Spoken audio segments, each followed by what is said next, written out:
December 2007, Maria Lauterbach, a lance corporal of the US Marines, disappeared. The quest to find her exposed lies and deceit. Who was telling the truth? Was Maria failed? Was her murder preventable? And would history repeat itself? Hello everybody and welcome back to my channel where we talk about real crimes and real people. This is the disappearance and murder of Lance Corporal Maria Lauterbach. Want to know what happened? Let's get started. Lance Corporal Maria Frances Lauterbach was born on November 17, 1987 in Dayton, Ohio. Maria was adopted. Her parents were Victor and Mary Lauterbach. Maria attended Butler High School, Vandalia, Ohio, where she played softball and soccer. By some, Maria was described as polite, respectful, a wonderful neighbor who loved sports, and was an energetic competitor. She was kind-hearted and generous. Her father, Victor, described Maria as a troubled child. They would receive calls from the principals at school. There were arguments at sports activities. Maria had a disrespectful attitude. Maria's mother, Mary, described her as a compulsive liar. On June 6, 2006, after leaving high school, Maria joined the US Marines. Her parents were taken aback, but maybe the discipline of the military was probably what she needed to get her life straight. However, nothing changed. Maria was a personnel clerk assigned to the Combat Logistics Regiment 27, 2nd Marine Logistics Group 2 Marine Expeditionary Force, stationed at Camp Lejeune, North Carolina. And apparently she loved the marine life. But everything changed. Everything crumbled. Everything turned into murder. Maria searched for love in the wrong places. Allegedly, she flirted with several men at the military camp. One of them was all in. Corporal Cesar Armando Laurean. Cesar Laurean was born on November 13, 1986 in Mexico. He was happily married and had a young daughter. Up until 2007, Cesar had a stellar military career. He had promotions. He had earned praises. Although he was happily married, he jumped the fence for physical satisfaction. And that's where Maria comes in.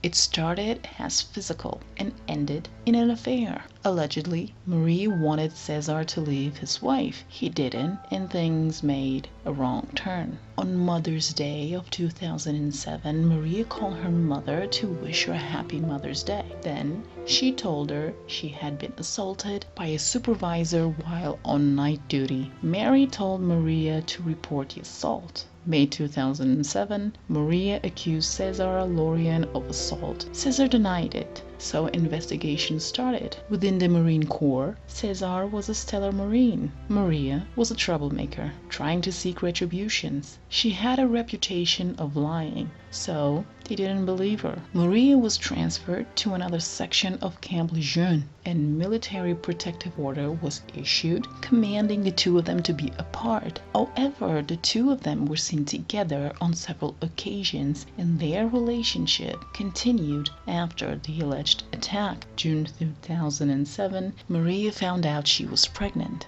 Maria told Cesar, and according to Maria, the pregnancy was a result of the assault. She started receiving pressure to drop the charges and leave her attacker alone. Also, court documents show the investigation went sour. There were inconsistencies in her story, and there were allegations Maria was bipolar and a compulsive liar. She was facing a possible discharge from the service. Cesar faced having his career derailed for committing adultery with a subordinate. December 14, 2007, Maria talked to her stepmother Mary on the phone. Mary told Maria she should give the baby for adoption because she was unable to care for it. But Maria wanted to keep the baby. On the same day, she left a note to her roommate saying she was quitting the Marines. December 15, 2007, Maria purchased a bus ticket to El Paso, Texas. She told the agent the father of the baby was a fellow Marine she was barred from seeing, but she expected him to join her soon.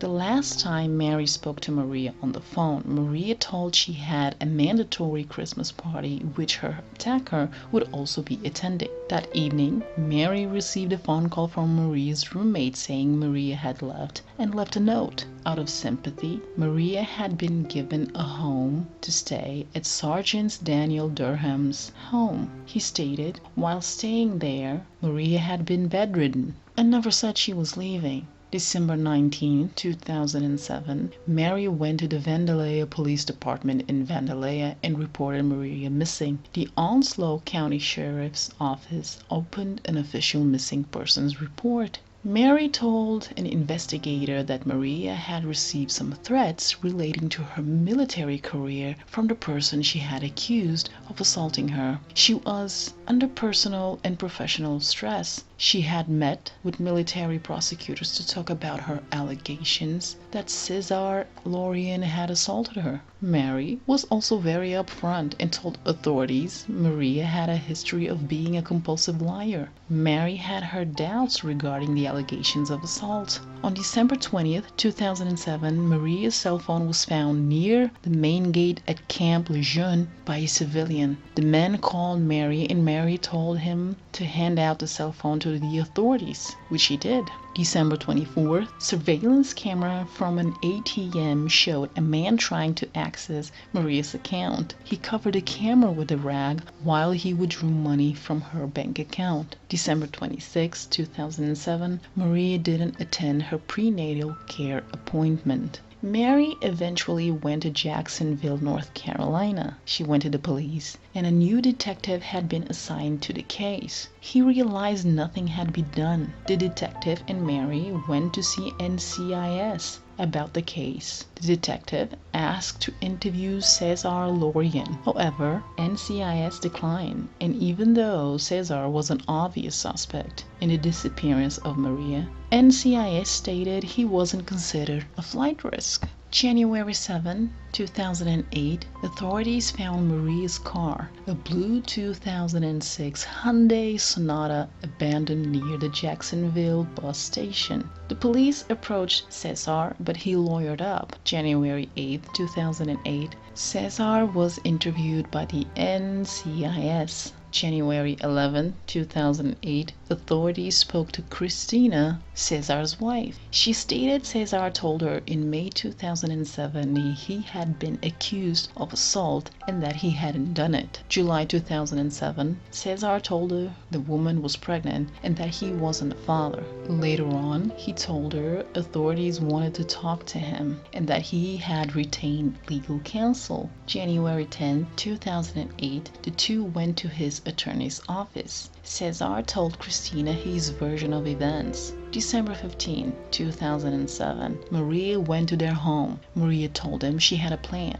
She was leaving. Maria demanded money from him. He went to the bus station and helped her purchase a ticket. Then Maria returned and told him her plan had failed. They had an argument. Maria was disorientated. She was agitated and was acting differently. She held a knife and killed herself by slitting her own throat. He was scared. He took her body and burned her. And then he got legal counsel. The last time she saw him was on January 11. Christina discovered several notes written by Cesar where he described his involvement in Maria's death. A search warrant to his house was issued. Authorities found the burned remains of Maria and her unborn child in a fire pit in the backyard of Cesar Laurean's house. They found bloodstains on a black storage container, on a paint can, a pink plastic swim raft, a tan pillowcase, painting equipment, a pegboard on the garage wall, white plastic bag, an infant swing, a box, the garage wall, the ceiling, and the garage. The blood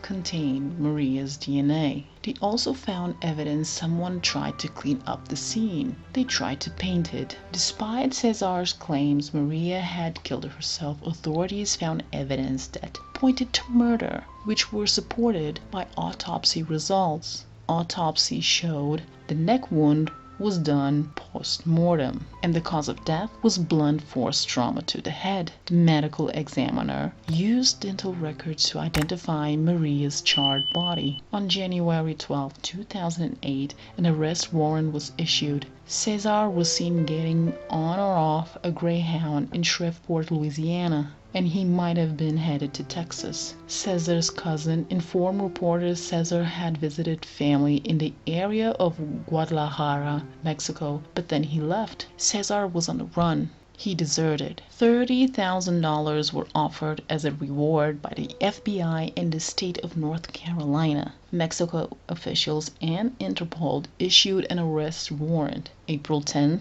2008, the FBI announced Cesar Laurean had been captured. Negotiations for his extradition started. The district attorney agreed not to seek the death penalty, and a Mexican judge agreed to extradite. Cesar fought the extradition, arguing that North Carolina life without parole is banned under the country's extradition treaty and is also considered cruel and unusual punishment. April 17, 2009, FBI announced Cesar had been extradited. Cesar Laurean was charged with first-degree murder, robbery with a dangerous weapon, financial transaction car theft, attempted misdemeanor transaction car fraud, and obtaining property by false pretenses. He pled not guilty. The trial started on June 28, 2010, in a different county due to extensive media coverage. On December 16, 2007, Cesar bought supplies to build a fire pit in his backyard. A neighbor stated Cesar had a bonfire, something which had never happened before. A colleague stated Cesar admitted the sex was consensual and that the allegations were affecting his career. Cesar asked him to get in touch with Maria. He wanted Maria to move to Mexico so he could discredit her as a deserter and salvage his career. The defense's theory was that it was Cristina, Cesar's wife, who had killed Maria. The prosecution's theory was Cesar wanted to save his career. He conspired with Maria to run to Mexico. He wanted Maria to go to Mexico where he had family. He would send her money and then join her. He wanted to destroy her credibility with desertion and continue his career. She showed up at his house and he killed her with a crowbar. And then he moved her car around occasionally, used her debit card to make it seem like she was still alive. Cesar Laurean was found guilty of first-degree murder, guilty of financial transaction car theft, attempted financial car fraud. He was found not guilty of robbery with a dangerous weapon. Cesar Laurean was sentenced to life in prison without parole. Maria's mother campaigned for adequate investigation by the Marines. She fought for safety from predators in the military, get better laws for Army members who faced or are facing abuse. Was there real significant change? Fast forward 2020 towards Vanessa Guillen and many others.